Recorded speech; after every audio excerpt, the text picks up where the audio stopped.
আমেরিকার যেই Burma act আছে, বার্মা অ্যাক্ট 2022, এইটাকে টার্গেট করে আমেরিকা বাংলাদেশে একটা বেস বানাতে চায়। মূল টার্গেটের জায়গাটা যদিও তারা বলছে চায়না এন্ড মায়ানমার, কিন্তু আমরা এটা খুব ভালোভাবে জানি যে ভারতের দিকে আরেকটা বন্দুক তাক করা আছে আমেরিকার।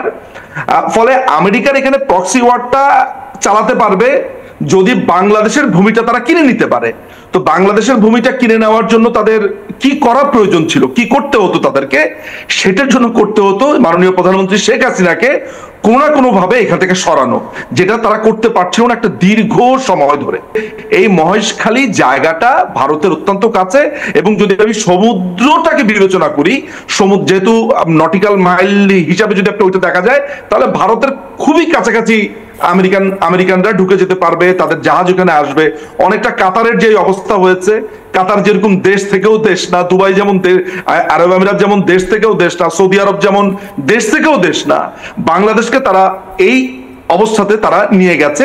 এবং সেটার জন্য তাদের একটা দারোয়ানের প্রয়োজন ছিল, যে তাদের সুযোগ সুবিধা সেই দারোয়ান দেখে রাখবে, বা নাইট ওয়াচম্যান যেটাকে আমরা বলি, সেটা হচ্ছে এই ইউনুসকে তারা দুধ কলা দিয়ে যেরকম সাপ পোষে, তারা নোবেল দিয়ে তাকে ফুলে ফেপে করেছে।